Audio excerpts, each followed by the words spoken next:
Hello, everybody. We're back. We've had some really silly, fun episodes recently, and this one is going to be different. It's a learning episode. It's very serious. Trigger warning, there is sexual assault mentioned, and systematic racism and all that terrible stuff. So brace yourself, but it's very important to listen to. We're going to be talking to Michelle Hope, who is a sexologist and activist. This was 2 weeks ago. It was right after I had gone to the Trans Liberation March in New York City with Ben. We were handing out sex toys. Our friend Sean Waltrus was there taking pictures, and he introduced me and Michelle because he was like, you need to have this woman on the podcast. So we did, and it was the greatest time. Learned so much. Also, if anybody is curious about donating to Beirut, because we haven't really talked about the explosion there. It was catastrophic. It was really horrible, still is for a lot of people. So if you want to donate and help out, Gabrielle says only to donate to the Lebanese Red Cross. Apparently other charities are the government or funds that will never make it anywhere, which is sad, but apparently true. So Lebanese Red Cross, if you want to help out. I also just wanted to say, speaking of charity, thanks to everybody who showed up today to our Zoom Cozy Comedy Hour that benefited the Okra Project. It was so much fun, and you got to laugh, but also donate to a great cause. So thank you for being there. And finally, I just want to say big shout out today to Allform. Helix has gone beyond the bedroom, started making sofas, and just launched a new company called Allform. They're making premium customizable sofas and chairs shipped right to your door. To find your perfect sofa and get 20% off all orders, go to allform.com/howcome. That is all, A-L-L, form.com/howcome. Allform.com/howcome. We love their furniture. How come? How come? How come I can't achieve? How come I can't achieve? I'm rolling up my sleeves. I'm rolling up my sleeves. Oh baby, I believe these guests can help. 'Cause I can't do it by myself. I wanna just... You guys, this week we have a very awesome guest. Michelle Hope is a dedicated sexologist, educator, and activist with over 15 years of experience delivering impactful, informative lectures and training across the nation. Her work in marginalized urban communities has provided her with deep insight and comprehension of the holistic implications of sexuality on one's personal life. She's dedicated her career to understanding and communicating to the masses the complex intersections of various social identities, race, gender, class, and sexual orientation through a reproductive justice lens. Michelle feels as though her experience in working with marginalized urban communities and understanding holistic sexuality has shaped her perspectives on the direct connections between sexuality and generational poverty in these communities. It's a lot of work. It's a lot of words. Michelle Hope, welcome. I'm so excited to have you. Thank you so much for bringing me on. I really appreciate you taking the time to speak with me. Of course. And I found out about you through my friend Sean Waltrus, who is an amazing photographer in New York City. And he's been photographing a lot of marches, a lot of protests. And I believe he saw you speak there, or you guys met there. And he was like, you need to have this woman on. She's incredible. Oh, yes. Yes. We did meet at a march. And you know, we've become friends. We see each other at marches. We text about how the marches went and the funny we saw. He's a great guy, really artistic, and really, I think people like Sean are important to the movement because they capture it through their art. Yeah. From behind the lens, you have an ability to see so many different things that people who are actively on the ground or people who might be behind the scenes never get to see. So it's a beautiful thing. And he's there all the time. And I think protests are something that we saw for maybe a month in the news. They're still actively going on, but the mainstream media really isn't covering them. So I just kind of wanted to speak to you about what still is going on and what people can still do to help the movement go forward. Yeah, absolutely. I think one of the reasons we've seen a lessening of the protests or a lessening of coverage on protests is because to some extent the media was spinning a narrative that in some spaces was like violent. And we know that the media wants things sensationalized, and they've really been very, very peaceful, at least here in New York. Yeah. There have been a few like run-ins with police. There have been a few incidences. However, for the most part, the majority are incredibly peaceful, and you're really seeing community come together. right now, and you know, I know this will air after this, but currently there are still marches going on every day, almost in every borough. There is a vibrant community of young people who are continuing to be on the front lines, on the ground, working collectively to continue the conversation by having these sit-ins, these vigils, these marches. You know, I just was in Brooklyn the other day, and they do a nightly vigil at 7 p.m. where they allow people to talk about what's going on. They have speakers that can educate people as to what the laws are, what legislation needs to change. They have people coming to register voters. So I think first and foremost, what people can do, make sure you're registered to vote. Yeah. It doesn't matter where you are in the country, get your ballots in, make sure you're registered if you're going to do absentee, and then educate yourself to who is on the down ballot ticket. So not just the president, not just Joe or Don, but who is your senator, who's representing your House of Representatives. And you know what, child, I be telling people, I'm going to need you to vote all the way down to the school board superintendent. I don't give a damn if you have kids or not. If you live in a community where you have a school and you are a homeowner, studies show that communities with higher graduation rates have lower incidences of violent crime. So there's a direct correlation for anybody in a community that has a school to get involved. So vote all the way down the ticket. Total. And that's really important too. Like just for the general idea of access. Whenever people say, oh, what about black on black crime? Or what about the looting? And what about the rioting and stuff? I'm like, first of all, there's a lot to unpack there. But second of all, if you really are focused on crime, if you really are focused on people not growing up the wrong way, then help them grow up the right way. And that starts with something as small as as beginning stages of abortion access. If there is somebody who doesn't want a child, do not force that person to have a child. You know, have access to have them have the ability to choose when they want to have a child, when they're going to invest money and time into growing a good person, if that's what you're really concerned about. I really appreciate you say that because, you know, the core and foundation of my work is rooted in reproductive justice, which was coined by Sister Song in 1994. And just what you said there, the main principles of reproductive justice is that every person has the human right, if one, they want to have a baby, and how she will have that baby and the conditions under which she will bring that baby into the world through birth. 2, decide if she does not want a baby, and the options that people have to preventing or ending a pregnancy. And then 3, and this is really key, right? It's not just about access to abortion. It is also about allowing people the opportunity to parent children they already have in a safe social environment with necessary support systems, as well as healthy communities without fear of violence from individuals or government. And we know we don't have that. So if somebody wants to say, oh, what about the black on black crime? Just throw them back to reproductive justice. Because if you hear about reproductive justice, and you're right, unpacking black on black crime, it, to me, is an excuse that white people use to turn a blind eye to the situation. There's a lot of white on white crime too. Come on, talk about basically it. Because people, they commit crimes with people that they know, and because of a lot of redlining, a lot of people in similar communities live in similar places, and so that's why those crimes are. It's not because like it goes back to this sensationalized idea of like, oh, I'm so scared of black people. They're all criminals. They're all this. You know, there's a lot of white on white crime. There's a lot of Asian on Asian crime. There's a lot of indigenous or American Indian crime on crime. So that's just bullshit. People love crime.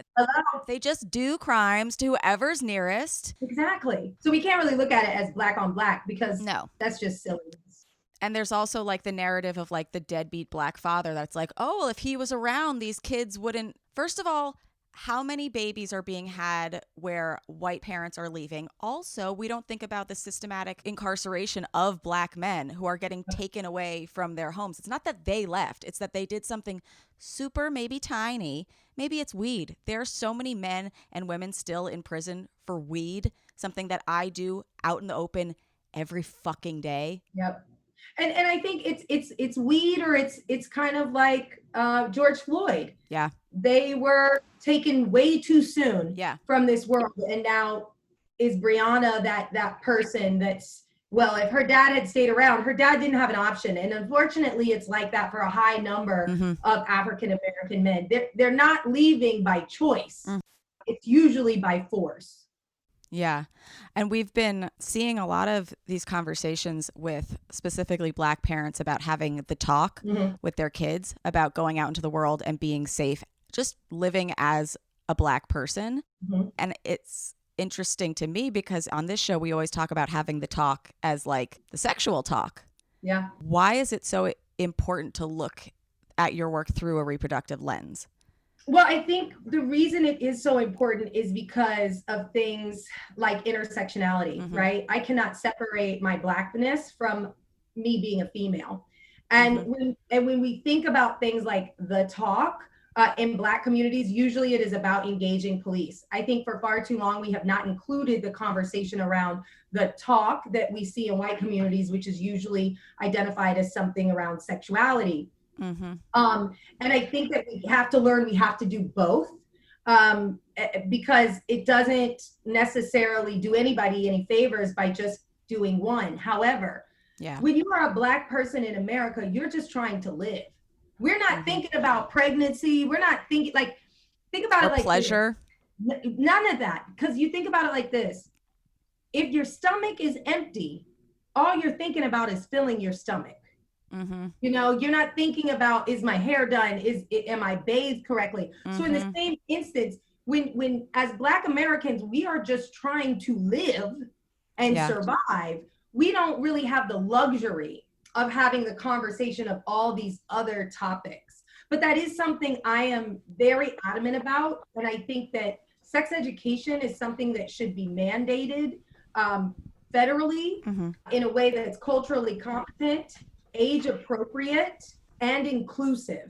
And I do think that it should have a framework that includes pleasure. That's my life's work, is eventually seeing that it becomes mandated.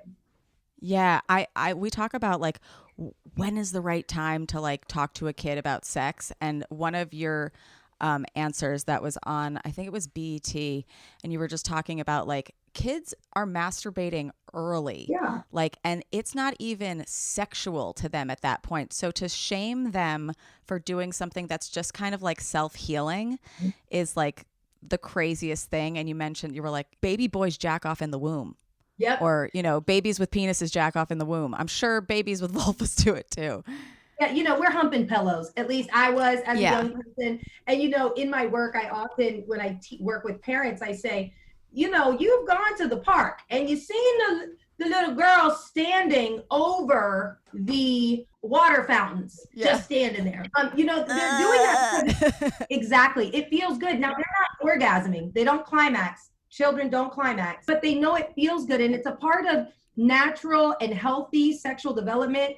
And it also is about body exploration. So to my answer to when is the right time, you start teaching about sexuality and body autonomy before children have words, because you have to really ingrain in them that their body is their body and nobody should touch it without permission. One of my favorite things on TikTok, still not banned, but is this trend of moms holding their kids, and it's like people being like, how come you won't let me hug your kid? Like, who told you could do that? And it's like, I did. Have you seen that one? Where it's like, I was raised hugging people that I didn't want to and being forced to do that and give this guy a kiss on the cheek. And it's like, no, but you're instructed from a young age that it's like, you're cute. People want to hug you. You hug them. And it's like, we need to teach the opposite of that. Totally. Because what people don't understand is when you do that at that age, it programs them to kind of subconsciously believe that if there is a authority figure or someone of greater power than them, maybe someone older, maybe, I don't know, a boyfriend or maybe has social power that's a little bit higher, they will then believe that they can be told what to do sexually or what to give me a kiss or no. We got to cut all that shit out. Like, throw that out the window. Because it's important, and I say this too to parents, if your child doesn't want to give Uncle Larry a hug, don't make him give Uncle Larry a hug. They probably got an inner uterine or an inner scrotum spidey sense saying something wrong with Uncle Larry. Yeah. Okay. So you got to just, you can't do that. The child's body is the child's body. And a lot of this is rooted in patriarchy and the idea that whether you are a wife or a child, you are property of someone versus your own being. You used to be legally able to rape your wife. Yeah, that's unfortunate. There are still some states that actually have some laws that still have some protections around that. Oh, wonderful. Let's not tell anybody where they are in case anybody's listening and trying to do that. Yeah. Don't do that. But sexuality is healthy and awesome and fabulous. And like, it should be celebrated. I always say from the womb to the tomb, sexuality is a part of your everyday life. That could look like the activism stuff that I do currently. That could look like teaching your child body autonomy. That could look like fighting for equal pay and fighting the wage gap. And that also could look like busting a good ass nut, because all of this is a part of sexuality, and sexuality is a part of what makes us human, right? So it's just one of those things where it's like, it's all over the place. It can be good, it can be bad, but oftentimes it's ugly because we're not having enough conversations, and we're not normalizing conversations around sexuality, gender norms, gender expression, masturbation, female pleasure, right? Yeah, you have a whole book called The Girl's Guide to Sex Education.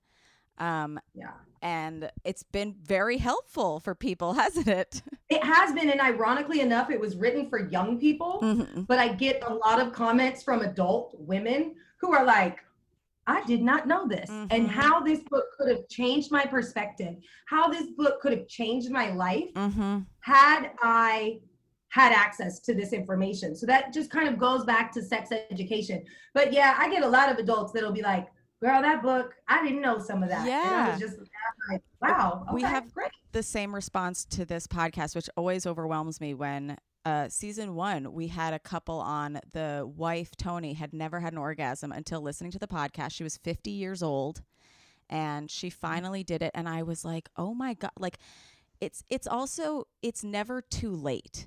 And a lot of people, whether it's with their own sexuality or whether it's like changing to like another job or something, like I used to be like, it's too late to start comedy. Like I'm too old or something like that. Like it's never too late to keep living your life in a more elevated, fulfilling way than you were before. Like 50, there's 40 more years after that. Like I would want them filled with cum. Yeah, as they should be. It's really never too late. Like it's never too late to just like make your life better. You know what? Actually, I've been thinking about, a lot of people are super resistant to like redoing their homes or getting new furniture and stuff. And that revitalizes you so much. And we actually just got a chaise lounge for someone recently that I think has revitalized their life. So I wanted to talk about all form furniture, and then we'll get back to the conversation. But we love them so much. Oh my God.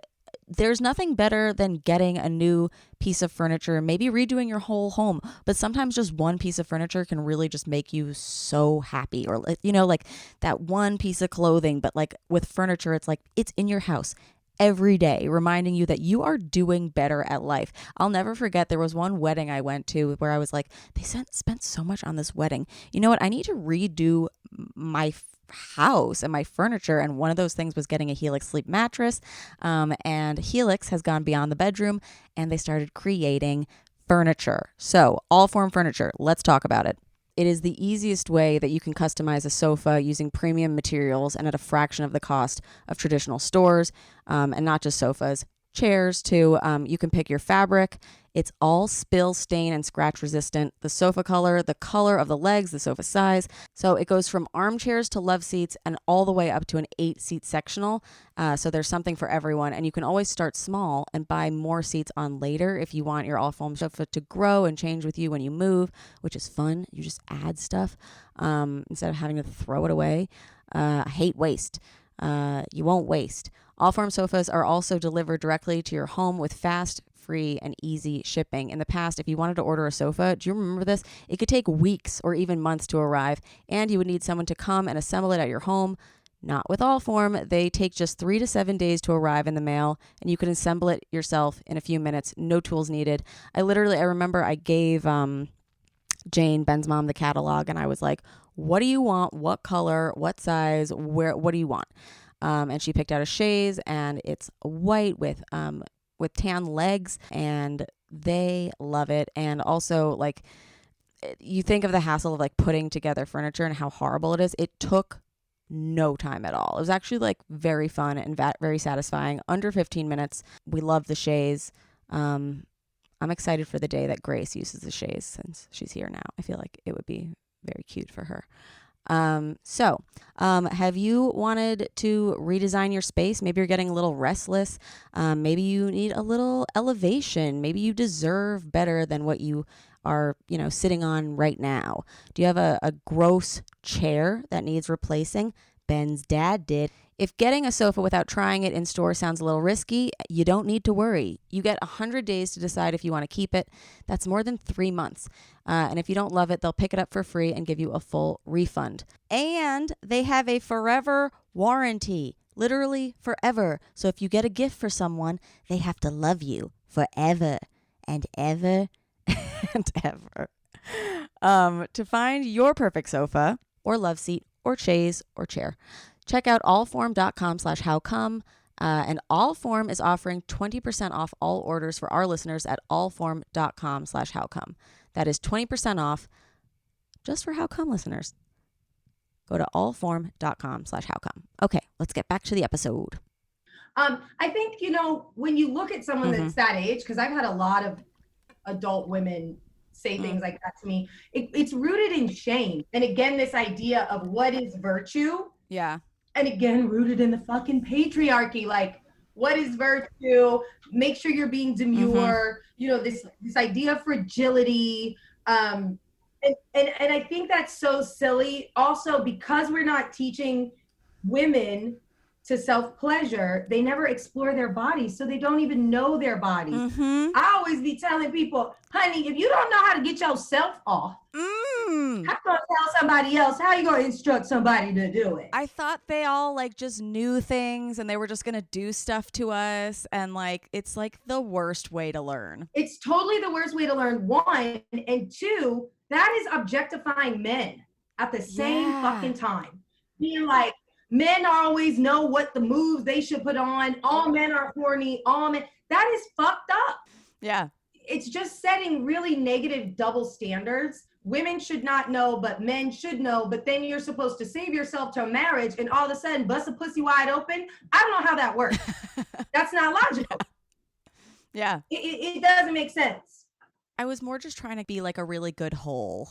Oh, vibrators can do that too. Yeah. Benoit balls can do that too. Yeah. Now, even though I'm a sexologist, I don't want to sit here and act like I'm such a think piece when it comes to having intercourse with a partner. Oh, what do you like? What do you not like? I preach this, and while I do try in various ways to communicate my wants, my won'ts, and my boundaries prior to sex, I actively try to communicate, not just before, not after, but also during. And that can, even for me, somebody who studies sexuality, it's not always the most comfortable, but I have found that when I do it, I have better sex. Here's an interesting story. Speaking of, I did an experiment one summer while I was dating where I would go on these dates and I would be super hot and really attracted to the person. And then before, you feel it, you feel like you want to kiss or you feel like you want to make that connection, I would ask for consent if I could kiss them. Nice. And do you know how many, I think I did this to 4 people. Only one person said yes. Everybody else told me I killed the mood. And it deeply troubled me. And I was a grown up. Whoa. And it wasn't I was stop, can I kiss you? I did it kind of sexy, I going on. Yeah. I'd really like to kiss you right now. Would that be okay? Almost in a coquettish kind of, consent can be sexy. And I had one look at me like, well, didn't that just kill the mood? I don't know why you would ask. And then that just made me be like, well, this isn't somebody I'm calling back, because this is the type of person who's going to stick a finger in your butthole without asking. Okay? Literally. Yep. It is a good litmus test to be like, is this person somebody who thinks consent is like a weird, silly joke, Right. or somebody who thinks it's like an important conversation? And I sometimes feel on this podcast that I'm like, ugh, I don't want to like be a mood killer, because like I've been in a relationship this whole time. When I tell our listeners, you know, like you have to ask for stuff and you have to whatever, I'm like, am I setting up difficult parameters for them? Am I going to make it so nobody's ever going to want to fuck them again? See, And I think it's like, no. I mean, I would say no. I would say that this is the mindset that I'm talking about. We absolutely have to change. I am not only, I mean, I don't identify as a survivor. I identify as a rape thriver. I've experienced sexual assault, and the term survivor never really felt right to me. Yeah. Because while it was a terrible experience and I had to do a lot of work to get beyond it, I've now been able to apply that experience in a way that helps others. So in my mind, I'm thriving, and thriving looks different for all people. Some people, thriving is just getting out of bed and maintaining like self-care. For others, it might be writing a book about your experience or testifying against Brett Kavanaugh, right? And that's fine. But for me, you know, when I think about people who think asking for consent is off, to me, that can be a trigger, and that could put me in danger. Because I mean, I have PTSD because of my experience with assault. And this isn't to take this conversation to a dark space, but I just want all your listeners to know you're not alone. Yeah. And if you do experience PTSD or you have triggers, you really, to have great sex, you got to be able to tell your partner, like, hey, I have a trigger and I don't want to have a little freak out on you because all of a sudden you stuck your finger in my butthole and we didn't talk about that ever. And I'm not saying before every sex you have to make a conversation to set some boundaries, I really liked it when you did this. Always reward, like give accolades for good stuff, right? Positive reinforcement. Totally. I mean, you have the right to be like, I did not like that. Oh, I'm sorry. Yeah. You definitely have the right to say, I'm not into this. I would say even take it a step further. You need to be with somebody who's not going to freak out over the word trigger. Exactly. Like, there are so many people, and I have a friend who is a survivor, and she had a conversation with somebody recently that they were watching a movie where there was an assault going on, and she was like, I don't think I can watch these types of movies because it triggers me. And he kind of made fun of the word trigger. Kick that motherfucker to the curb. I mean, I can't say that. I'm not in her relationship. I'm not. No, she did. He's out. I was like, out.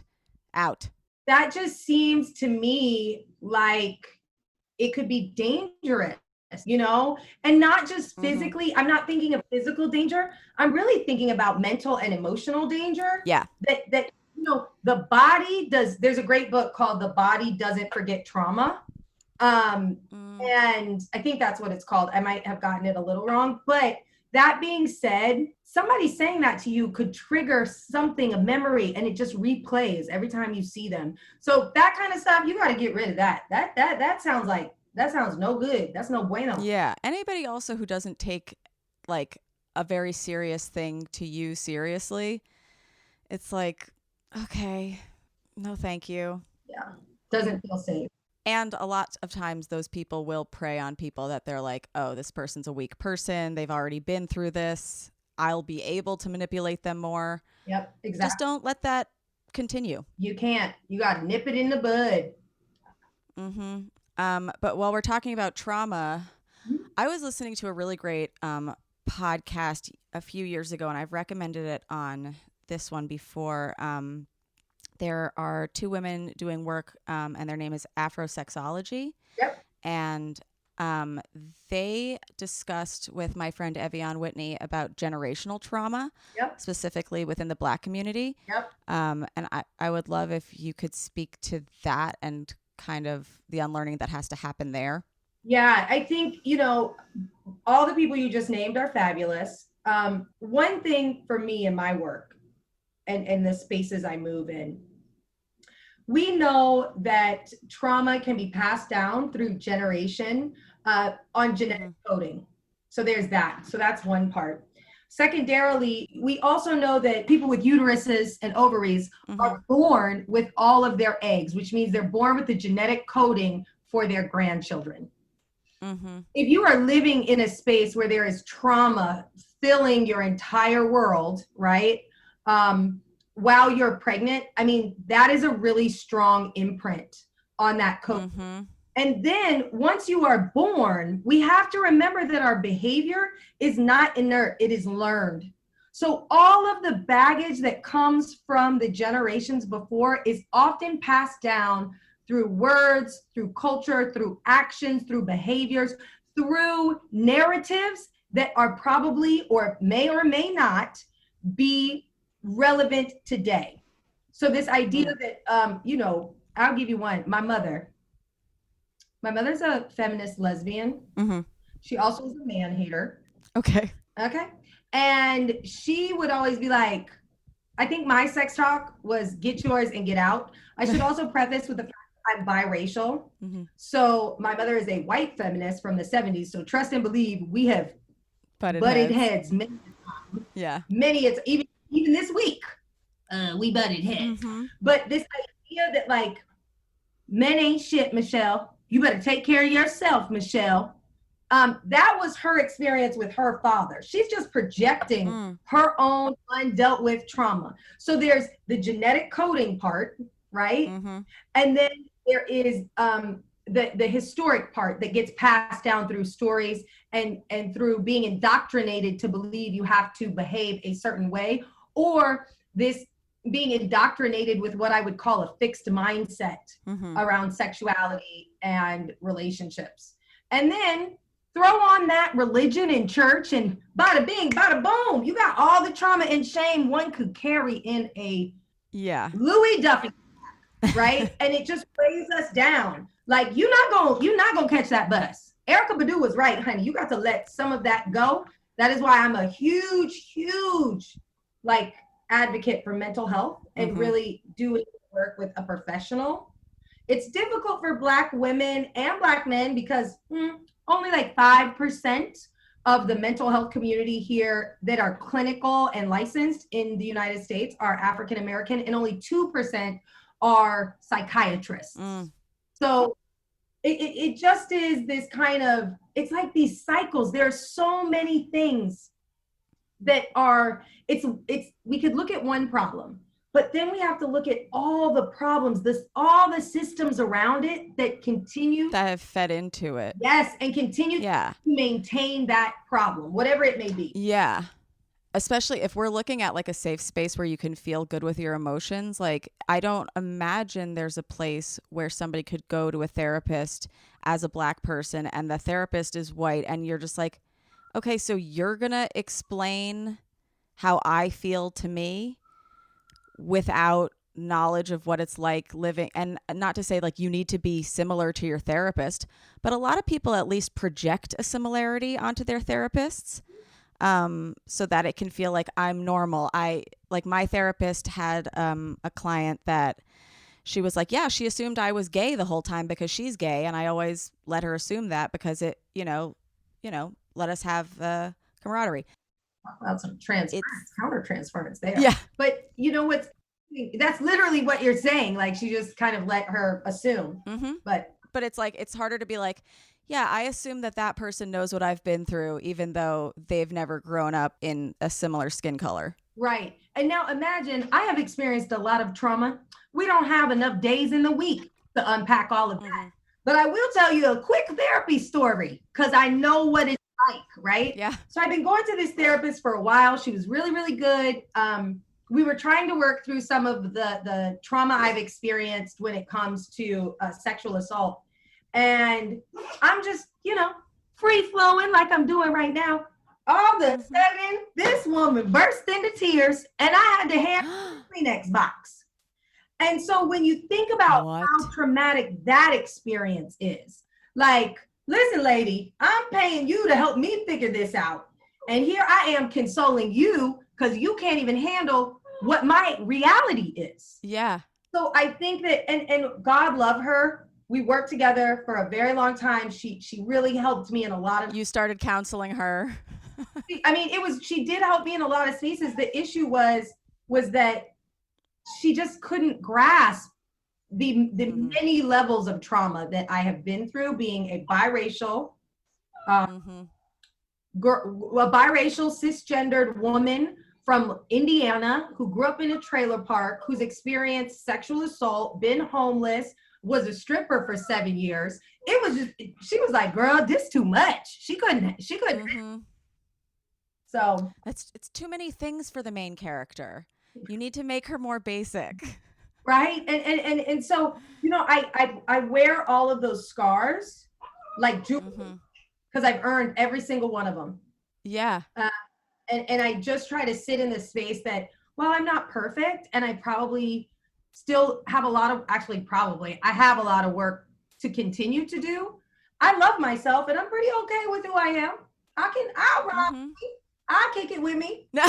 Speaking of healing and learning from people that are similar to you, Michelle, it's so interesting to listen to you speak, because I don't think I've ever experienced, I also work in sex education. I've never experienced hearing another sex educator, sex professional speak in a way that was so familiar to me.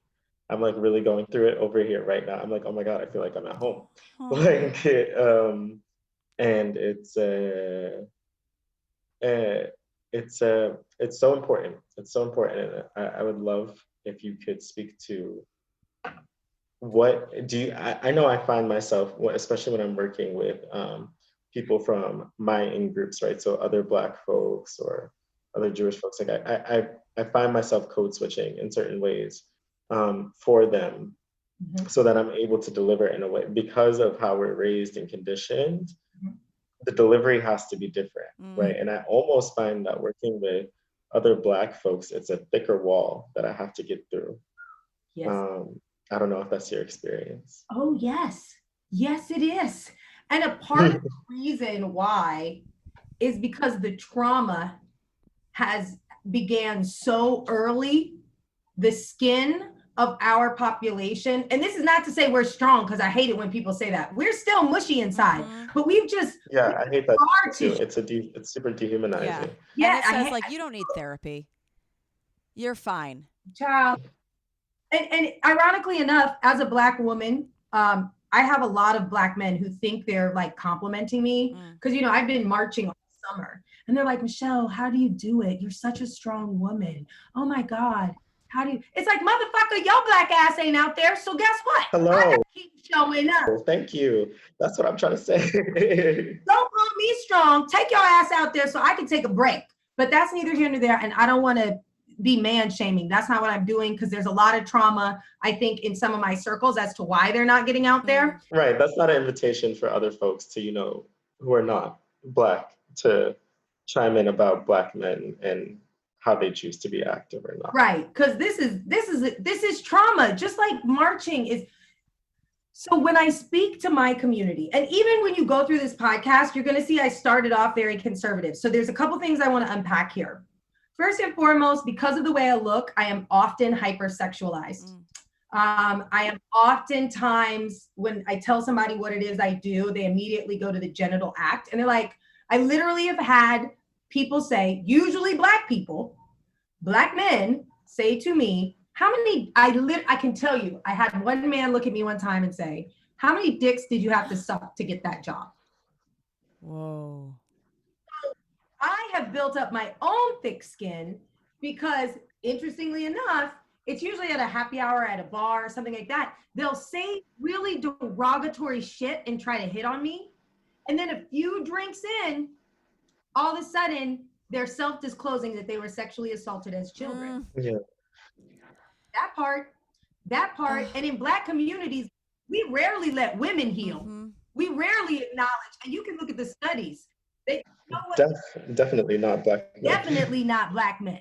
I had a student once tell me, and I'm getting goosebumps thinking about this, in a class, say to me, and this is working with overage, undercredited youth in the inner city.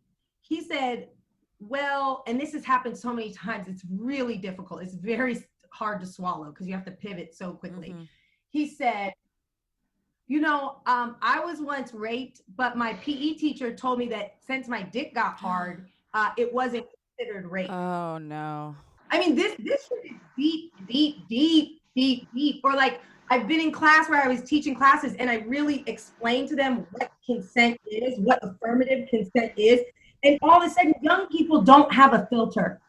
So I would get a young man in the back of the class that would say, oh, well, that's happened to me. And then immediately you could watch them turn and see them recognize, oh my God, I've been sexually assaulted. And you would just see them, their body language would change. And so go inside. Yeah. So I've had to find working with youth is very difficult for that specific reason. That happens, it happens, especially if you're an educator who works specifically with youth. I've seen it happen too. And, sometimes they don't say during, sometimes they come up to you after. They're like, hey, I think that happened to me. Or even sometimes talking about consent and assault, I've had kids come up to me and say, I think maybe I assaulted someone. Didn't know that I did that. Yep. And so, I have learned when you talk about this, a way to communicate in this code shifting, sometimes you have to code shift within your own code. Yeah. So from going from the teacher, like this one kid's, because you do no harm, just like a therapist. Number one job is no harm. So when situations arise and a student discloses in class, I have to be able to pivot attention away from that student immediately, onto the next subject, while at the same time affirming that I heard them. Holding space for them. But but these are teens, so you have to pivot quick. And I'll never forget in this one class, I pivoted really quickly. I let the class, start talking about something else because they didn't catch it the same way I did because I'm looking out. They're not seeing everything. And I had to just walk up to the student while they're doing a little group work. I got down on my knee. I said, yo, I want to let you know I see you. I hear you. I am sorry that happened to you. It is not your fault. You are not alone. And I am always here to talk. Because with young people, when we think about do no harm, I'm not here to pick and probe and prod, especially in New York where minors have a right to confidentiality. They know I'm here. So you have to, I hit them with the humor, right? Because these are tough topics and laughter can lighten things. Not laughing at people, not laughing at situations. Laughter with like, we got through that, right? And then there is this space where I'm always here for you. You can talk to me. But then there's a firm, I call it firm with warmth. We don't play that. We're not calling nobody no bitches. We're not calling nobody no hoes. We not slut shaming. We're not homophobic. And I taught a lot of Muslim kids, which child, now you got to go through that kind of cultural competency there. And then I also, when I'm in environments, I try to remember that I am neo-indigenous. In other words, I might be a Black woman, but I didn't grow up in Harlem. So if I'm teaching in Harlem, I really got to let them be the leaders of this learning. I can give you the expertise on subject matter, but you have to teach me what works for your life. Yeah. Am I not the way that makes sense? I hope I'm still resonating with you, dear. Yeah. Absolutely. Yeah, no, that makes sense. As an educator, you're always pivoting and learning. You have to be able to be teachable in order to teach. Yep. Right. We could talk about the fact that nobody talks about sexual assault in LGBTQ communities. We rarely hear about that. You know what I mean? And I think that's because they're like, oh, that doesn't happen in their communities. And it's like, what? Of course it does. Rates of intimate partner terrorism, rates of sexual assault, those all occur in those spaces, but oftentimes they go unreported because of people's fear of being shamed or not believed. And this really takes me back to what quality sex education, how many people could not experience negative things if we did a better job of educating. It's also, nobody wants to talk about the things going on in those communities because those communities are already so targeted. And so it's like when the Jussie Smolletts of the world happen, it's like, oh, well then all of them are liars and all gay people are bad and all gay people are molesters and stuff. And it's like, no, you need a more rounded view of what a person is. There are gay people that commit sexual assault. There are straight people that commit sexual assault. There are women, there are men that do it. There, there are people of all different types who can be really bad or really good, and it needs to be a judgment on the action, not on the group. Yeah. And, again, I think that this idea of like alcohol or substances, there's a likelihood that a lot of people are committing a lot of assaults. They just don't remember it. Oh, yeah. And like, so, and I'm not, and I don't, cause like they just kind of changed some laws in New York. I don't want to say that just because you have a drink, you can't consent. I don't want to say if you had a bottle of wine, you can't consent. But when I work with young people, I always err on the side of if you can't walk, if your speech is slurred, or if you might, I don't know, vomit all the last shots you've had on a penis with a blowjob, you probably shouldn't be giving a blowjob because you're probably not all the way able to give consent. And if you're one of those guys that you're like, they've had enough drinks, try to take them home. I couldn't tell you the number of friends who are like, girl, I'm about to meet up with my ex for drinks. We're going to see if we can rekindle. And it's like, so you're going to try to go meet for drinks, get intoxicated, and hopefully make some bad decisions in the effort of rekindling a relationship that was probably not good and ended for good reason anyways. But that's totally normal. Go ahead, child. Do what you gotta do. Booze and pheromones can rekindle anything. Honey, booze and a cactus could get me going if I drank enough. This is why we say you don't really, you can't really give consent if you're blackout drunk. Like that's not a thing. And it doesn't matter if you're a man or a woman. I was going to say, we had a friend in college who we used to laugh about the fact that she slept with this guy while he was like blackout. And we'd be like, she raped him, ha ha ha, like, because it was like, well, a guy wouldn't get a boner if he wasn't into it. And it's like, that narrative is A, so false, B, how disgusting are we for laughing about that? C, like, most people, when something sexual is done to them, will respond. Yeah, that's how the body works. That's how your body works. And that is a huge contributor to why people do feel so guilty after a sexual assault, because it's like, was it my fault? If I liked it a little bit. It's also important to say, like, part of, when someone's being assaulted, there's fight, flight, freeze, but something that can go into freeze, or what's called tonic immobility, which is sort of your body putting you in a state of sort of paralysis in order to deal with and protect you. What can also happen is that you might just kind of go on autopilot and do a sexual act just to get it over with in order to protect yourself. And it's kind of mindless almost. And that can create an immense amount of guilt because you're like, okay, well, I had to do something, but it's like, still, no, it's not okay. You were still forced to do it. And it's really your body and your brain trying to protect you and get you out of there as fast as possible. Yeah, you know what we look at that as is that is your body's response to trauma. Exactly. Right. And just like you're saying, it's your body trying to protect yourself because you are fearful of what may come if you don't do what you've been tasked to do. And again, we do not educate people enough to say no. I always, the Aziz Ansari situation, people are like, he's a terrible person, 86 him, he's awful. And then real, that was really crappy journalism, how that came down, right? Yeah, I don't think that publication exists anymore. I don't either. But my problem with that was, I don't think he realized what and if you saw his stand-up, he kind of talked about like, he didn't know. And then the young woman, while maybe she did not want to do that, I said, you can't blame either one of those. I'm not going to give him, I'm not absolving him. I'm not slut shaming and blaming her. I'm going to blame fucking society. Yeah. Because society has done a very piss poor job of teaching men to understand that no means no and that you have to get it affirmative yes. And we've done an even worse job of giving women the language to know how to say, I don't like this. We've not taught women how to be sexually assertive. Sexually assertive women know what they want, know what they like, know how to articulate it, right? And there are a lot of us who can do that at varying degrees, but that's a recipe for disaster. Drinks, fame, one person, because we've taught men in heteronormative relationships, push a little more. Yeah.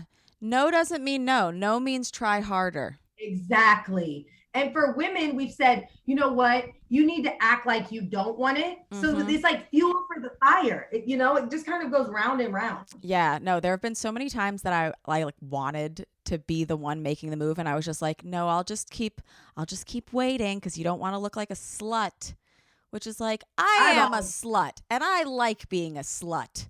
How dare? I mean, if you want to call me a slut, well, then it is what it is. I just feel like probably my mom, get yours and get out. Like, I'm going to tell you what I want. I'm going to explore what I want. I'm going to talk to you, but I've gotten a lot better at articulating what I want. It was interesting because, your mom says, get yours first, get out. So that was like the sex talk. I didn't really start to understand sexuality on a deeper level and how it connected to me. Even after being sexually assaulted, it came working in a strip club. Like, that's when I got the understanding of like there was a stripper who, I danced with. She was a little bit older, a lot bit older, in her 30s. And I was like 19. And she was kind of like my stripper mom. She kind of looked out for me. And a couple other dancers who were older. And this is in Indiana off of freeway. So you can only imagine a lot of truckers. And so I went to get a cheeseburger outside because, they have the best food at strip clubs. I think it's the booty juice. Yeah. So I got the cheeseburger and I'm standing out there and I saw another dancer go into a car with a gentleman, a guest, and perform a sex act. And I went back in and naive me at 19 went to immediately my house, my like stripper mom was like, girl, you know what? We'll call her name Sally. You know what Sally's out there doing? Sally out there sucking that dick. And this woman grabbed me up by the arm so quickly and pulled me into a corner. And she said, how dare you? How dare you judge another woman on what she does with her body? That is her body. It is her choice. And she has a family to feed. That's not your business. And that was when it hit me like a ton of bricks. Yeah. Your body is your choice. And we never do that to guys. And even if the ones that we do slut shame, that it's like, that's a man whore, shut up.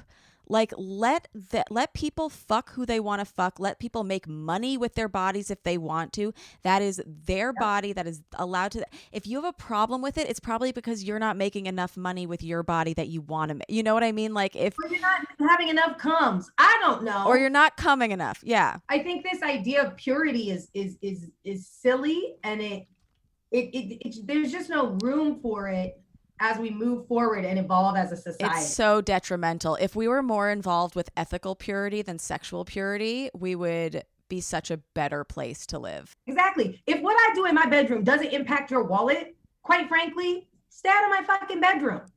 And my uterus, for that matter. Yeah. No, I want to, do you have a heart out? Because I have like 3 more questions. Go ahead. You're good? Okay. So you were mentioning that your mom is a white lesbian and you guys are constantly fighting about stuff. I was wondering about what those arguments sound like. The conversations that we have usually have something to do with race, because I love my mother. I love her very much.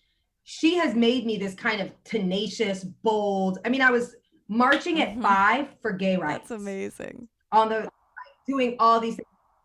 Well, everybody got to go to Camp Onomatopoeia. I got to go to feminist camp because my mom sat on the board of directors of an org, and that's where I was learning how to astro travel and deep breathing and check into your chakras and drinking Boku and listening to Yanni and shit. And anyway, so oftentimes I'll never forget. I have to tell this story because it's funny. When I was about 6, at this thing, it was the Indiana the Indiana Women's Arts and Music Festival. That was where we would spend like 2 weeks. It was a huge convention, basically Lilith Fair before Lilith Fair, and meet a feminist convention where people talk about sexuality. We go into this like main, you know, like they have like all the vendors and all this, and there was a class going on, and there was a woman butt naked laying on the floor breathing. I'm like, I had to be maybe 5, 6, maybe 7. And I'm like, Mom, what the hell is she doing? I probably didn't say hell, but she was like, she is making herself orgasm through breath work. And it was just kind of like this real hippity dippity stuff.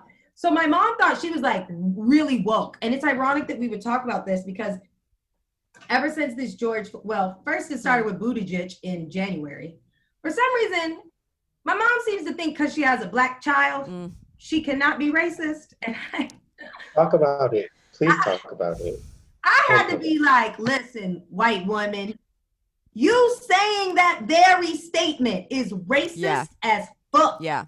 And she's working on it, like actively working on it, but she had been indoctrinated to believe like women's rights are fighting for all women's rights. So I had to really help her, like, let's reel it back, because the women's rights that you got in the 70s, that you were screaming wokeness in the 70s and 80s, y'all was fighting for equal pay. Black women still couldn't get jobs. Yeah. Latina women still couldn't get actual jobs. Y'all were trying to take over the boardroom, which is great. But your feminism at the time did not include food insecurity. It didn't include housing, because you were a privileged class of feminists, right? So usually we go back and forth with that. And then also, you know, and we had this conversation just the other day. I think a part of the reason why a lot of white allies end up not, or people who think they're white allies end up not being allies, is because when they really, really start looking at the truth, it becomes so traumatic to them that they are a part of a people who would do such diabolical things to others of people, that instead of being like, well, holy fuck, this is not me, but I have to accept that I still benefit from this crappy shit we've done for hundreds of years. I'm just gonna put my head back down in the sand, because this too much, honey. This too, just like my therapist, this too much. And then they lean on that white fragility of like, oh, but you know, I paid some money, or I have a Black kid, or that's not enough. You know, we're not looking for allies. We're looking for fucking accomplices. Yeah. Right? There's a difference. Yeah. So that's usually what the fights are about. But we love each other, and I love my mom. And it's so funny because she gets so mad at me. Why are you doing this? Why are you coming down on me? And I just look at her and I say, who taught me this? Yeah. Wow, fight might not be the same. You had this same tenacity when you were fighting for gay rights, fighting for women's rights. I'm just layering it. Now you got to fight for Black rights. You got to fight for Black lives. Yeah. And so it's like, you taught me to be like this. You literally, and sometimes she would say, if not you, then who? If not now, then when? So whenever we get in a fight, she was like, you're coming down on me. And I just respond with, if not me, then who? And if not now, then when? And then she like is like, because she knows she created this monster of a daughter that she loves and is so proud of. Yeah. She says. And you're going to teach her shit too. And she's going to be like, oh man. But then she'll be thankful for it. No, I do. I've had a lot of people that I've even suggested watching White Fragility to. Don't even read the book. Just watch Robin DiAngelo's talk or whatever. And I've had them go, White Fragility, I have so many Black friends. You can't say this to me, screaming in my face. I'm an ally. And I go, if your first reaction is to scream in someone's face and say, I'm an ally, or say, I have a Black friend, I have a Black daughter, I have a Black, whatever. It's like you're taking ownership of that person again. And it's not taking ownership of what have I done that has helped this system progress. I think about all the shit I've sat around for and silently just been like, Yeah. I just want to cut in and say, I appreciate that you said system, right? because that separates it from a person. Because when you say, what have you done to impact the system? When they start saying, because I've been that Black friend, and let me tell you, it's shitty. Yeah. It's shitty as fuck. Like, people you've been friends with. I actually had to bail on somebody. I bailed on a friend at the last minute for her wedding. But there was just this consistent theme that was like, I am your token. And it's been that way for 30 years. And, you know, we talk now, and I'm about to send her Eloquent Rage by Brittany Cooper, because I know she's a reader. So she can kind of understand what the experience is like. But the fact that you said system, that is the most important part, because you can't just look and say, well, I have a Black friend and I help them all the time. Yeah. Well, that's probably out of pity or out of some sort of white, weird, subconscious. Also, what about the people that you don't know? And I would hope that you were nice to your friends. You would hope you were nice to your friends. Exactly. But yeah, it's a greater, because you might not know their cousin that just got put away for 15 years on a third pot charge. While y'all over here smoking and choking it up. So it is, I do really value that you said the system, and we don't need allies, we need accomplices. Yeah. No, I speak in memes now because I've just seen them saying better than I could say. And one of them was like, don't get it confused why I feel oppressed. It's not my skin color that's oppressing me. It's the system surrounding my skin color that's oppressing me. And like, you can't change my skin color, but you can change the system. You can change, or be an accomplice. Yep. Get in trouble doing, what's that quote, that Lewis quote? Get in trouble doing good stuff. Good trouble. Yeah. Yeah. And I appreciate you for getting into all of this good trouble. I was just going to ask, what are some actionable items for our listeners? Because I know a lot of them have been getting quote unquote ally fatigue because they've been inundated with all of this information and it's too much. And so it's like, I'd rather give up than keep going. That's what I was talking about, that head in the sand. Like, I am exhausted. And guess what? Ally fatigue. Yeah. What? Listen, ally fatigue. Listen, let me tell you something. And then I have to go. I have a hard out. Fatigue on with it, child. Ally fatigue. Get out my face. I'm sorry. Like, okay, how about the fatigue of like being like Black in America your whole life? You don't have a choice. Like, you're tired, you have to keep pushing. And like Michelle said earlier, it's a way of burying your head in the sand. It's like, okay, I really want to be in this fight, but I'm kind of tired right now, and I don't want to do the work. And there's also a lot of expectation. You know, I have a lot of friends asking me like, what should I read? Where should I go? What should I do? I'm like, I have to educate myself on all of this stuff. You know. Yes, usually I would say do your own fucking work, but because we have Michelle here, we are going to ask for actionable items. I had a very visceral reaction to like that term. Yeah. But it's okay to have that visceral reaction. So that being said, I can also understand why there is allies who are like, I am fatigued, I can't take this, because we have burst the bubble on their whole entire reality. As Black people, we grew up knowing this shit wasn't for us. We grew up, we've been told your whole, first time I was called a nigger, I was 4 years old on a playground. By another little kid who said, we don't allow niggers on this playground. And I was just like, you want to play, guys? And he was like, we don't allow niggers on this playground. And I was like, what? I should run away. And I did. So like, this has been happening for us since childhood, small childhood.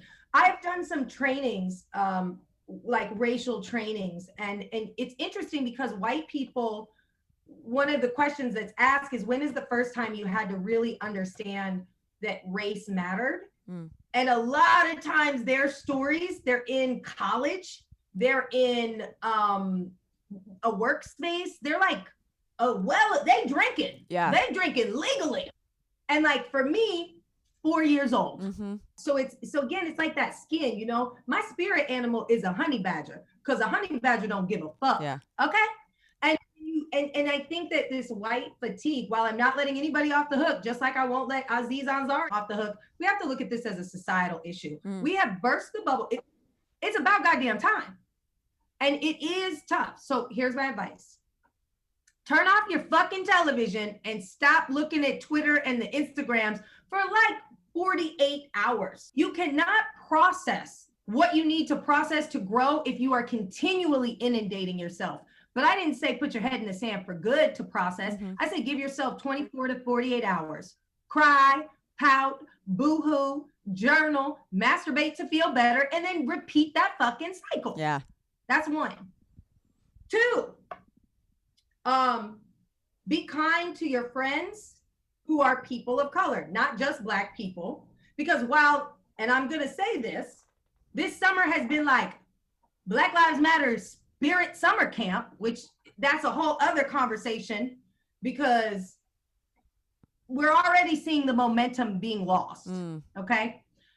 So you have to go back and challenge yourself to have tough conversations in every space, at the bar, with strangers, someone on the bus, right? But go in armed with knowledge, okay? Just not the way that Starbucks was trying to do it. Oh yeah, no. I mean like with your friends.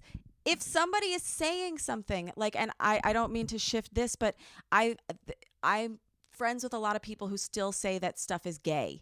And is it exhausting for me every single time they do it to go, Is it exhausting every time somebody goes, what gender do you think that person is? You know, or anything where they go, any little racism, if it's exhausting to you to call it out, that means you still have to do it because there are other people who have been exhausted this long who had to live in the body where they don't even want to defend themselves because then they become the defensive gay guy or the defensive Black woman, or you know what I mean? Like it's a white person's racism is a white person's problem. Totally.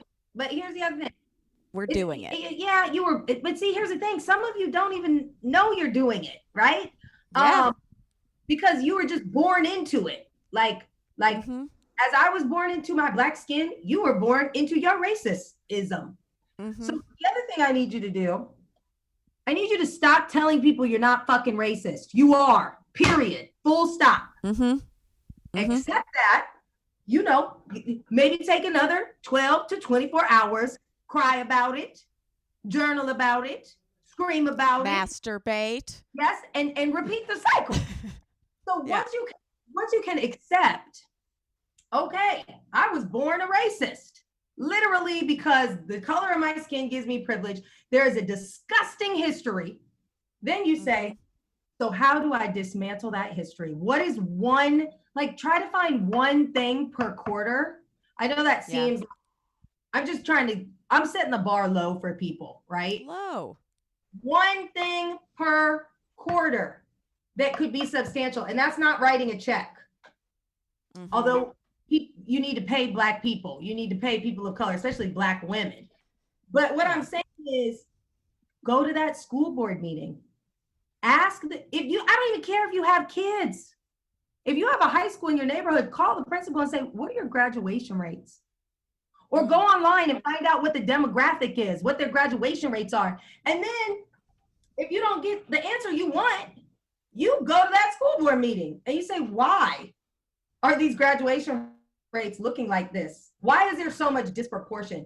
Here's another thing. You really want to fight for Black lives? You really want to be able to feel good about hashtagging Black Lives Matter? Take your ass with all the energy you done marched with and hashtagged and retweeted with, take your ass to your local police community board meeting, which happens every month in every fucking precinct across the nation.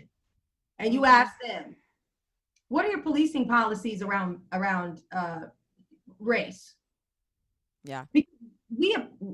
I love people showing up, but that you could do that every month. If you really want to commit to this work, every fucking month, go to your local precincts, police, community meetings, and you listen, and you sit there, and you know, wear a Black Lives Matter t-shirt. Yeah. And just there. Know everybody's name, know everybody's badge number, and educate yourself, and then vote. I think those are simple things. Do I get approval from all parties here? I want to make sure I want to make sure I'm hitting up at all places. Because I think like saying, oh, read a book, oh, this, oh, that. Well, that's all good and well. That's some shit you do at your house. We're far past that. You out of college. Take your ass to that community board meeting. Take your ass to the city council meeting. Join the NAACP. You ain't got to be black to do that. Pay some fucking dues. Log on to I just went to an NAACP meeting last week on the phone. They have virtual town halls, and I listened to Mitt Romney, who'da thunk, talk about what we need to do to create a more equitable space for all people.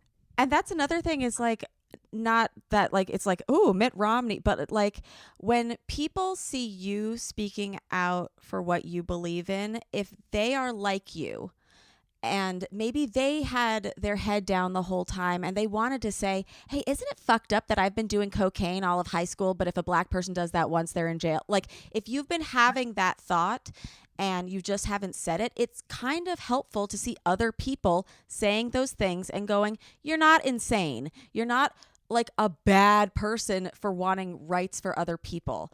You're a good person. Yep. If you live in an area or if you're in a town next to a town, because everything is segregated, and the like Harlem was a food desert, right? But if you're a accomplice, I'm going to say accomplice, if you're trying to be an accomplice, you show up to the zoning meetings. As somebody that lives in the area, you have the right to be like, wait a minute, we need a grocery store and y'all want to put in a hookah/liquor store? Nah, I'm good with that. So I think that's kind of if you're in real estate, every fucking like what's the word? Job thing, everything has some kind of racism, sexism embedded in it. Anything that you're working in, you can work towards making that thing better. I love it. I love what you're saying. If you're in HR, find a way to create opportunities or encourage. How are we expanding our reach to hire Black trans women, Black trans men? What are our recruiting processes that might allow for people to know this job is available and they may have the skills? I think it's shit like that. Ask your if you don't work in HR, ask your HR. How are we recruiting and how are we reaching out to marginalized communities? I tell you what, right now, I'm not going to lie to you because I am looking for a job currently. The amount of African-American or diversity and inclusion is bullshit. We shouldn't have to have diversity and inclusion. There should be diverse and inclusive practices that automatically have diverse people in places of leadership. If you are a comedian and you are looking at comedy show lineups and there is only one Black person on the lineup or there is only one woman because they are the diversity hire, reach out, say, why is that show booked like that? If you are booking shows, you'll notice like on this podcast, we had a little moment that we were like, we're not booking all the right people. Like we need to book better people, and you can make that shift and nobody should be able to say, you learned. Good. Yeah, because we need to hear, I think the thing is, it's not just Black voices, it's all people of color voices. While right now, this is why I'm saying, like, yes, we need to hear all voices, but this is the key. If you go and you fight for the most marginalized community, the most disenfranchised community, what should happen is all the other stuff should start to fix itself. Because if you start with the community that's struggling the most, you will inevitably help all the communities that are above them. So we're all helping Black trans women after this. Yes. Everyone's donating for the girls. Yes. And the Great Oprah Project. Yes. Follow Queen QWEEN_Jean. She's a Black trans activist I work with out here in New York. Incredible, amazing. Her craft is as a designer, stylist. If you know somebody that needs work for a shoot in New York, holler at her. I mean, that's the work. creating opportunities for people to access freedom, money, reproductive rights, like all economic empowerment. And inviting other people into a space that is primarily like your safe space or whatever is a great thing to do. Like I'm specifically thinking of these like very white male podcast networks or whatever that they're like, we're not racist, we're not I'm like, okay, cool, hire a Black producer, see how they respond to the things you say on a daily basis. Again, I'm going to stop you right there and thank you very much for saying a producer and not a creative person, because we ain't just out here to sing and dance and make you laugh and hoot and holler. We produce, we write, we ideate, and we have a lot to give because our lives have been so enriched with experiences based on the trauma that you as white people don't see through. You see it through a rosy colored lens where you can make all these excuses. Yeah.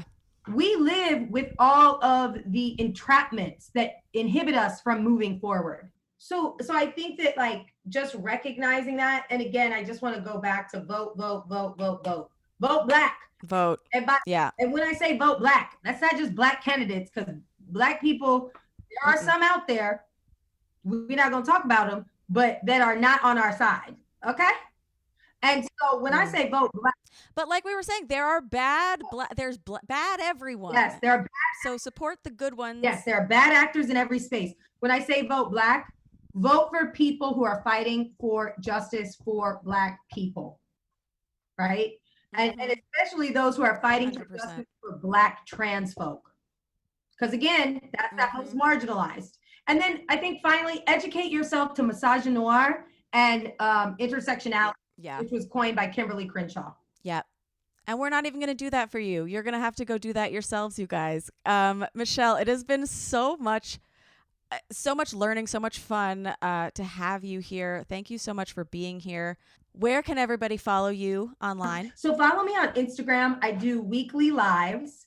I also am moving into a space where I'm teaching online classes to really help unpack all the things we talked about. So I just recently did a class, and I'll do it again before probably before October. And it was the history of reproductive oppression in America. And what I do is I walk you through the experience of Black and brown women and how the United States, through reproductive health, has really exploited Black and brown bodies. Oh, fuck. Yeah. But then you look at what we did to Puerto Ricans in the 70s to test birth control so we can all have this great birth control.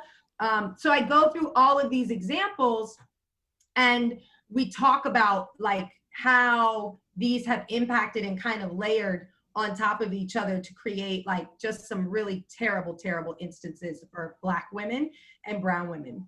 Well, we're going to have to attend one of those. At MH Sexpert. I forgot to say it. You got me all riled up over here. Oh, sorry. No, great. At MH Sexpert, you guys. But that's something I had just found out about the testing on Black women's bodies, just so that it's like, oh, we can have birth control and stuff. And you don't see the bodies who have died for our just like current reality. Like the speculum. Speculum, first one was a fork. Ugh, it's disgusting. All those gynecological tools, that was, And those are some of the things that can contribute to ally fatigue. But if you learn something that upsets you, take a break, take it in, talk to a bunch of people, get offline, masturbate, recharge, and then learn something new. It's been so, so great having you. I just have to ask this to everybody after a sexual experience, which this has kind of been. Michelle, did you finish? Honey, I go toe to toe again and again, back to back to back. This ain't never finished for me. I'm going to keep coming. I'm going to keep winning. And I'm going to keep striving until we make real systemic change in these spaces. Amazing. Ugh. Charge them batteries. That just made me come. Yeah. Yay. That was exciting. Gabrielle, did you finish? Quite a few times. But still not done. Not done. Gotta keep it pushing. Yeah, I'm still not done. I'm going for multiples. Thank you for coming. You like that? Yes. And we'll see you next time on How Come. Goodbye. Bye. It's not you, it's me. I try so hard to finish honestly. They say you'll know when you go all the way from A right down to O. Oh no, I think that I still got a ways to go. Oh, I'm sick of this and I have got to know. How come? How come? How come I can't achieve? How come I can't achieve? I'm rolling up my sleeves. I'm rolling up my sleeves. Oh baby, I believe these guests can help. 'Cause I can't do it by myself. I wanna jizz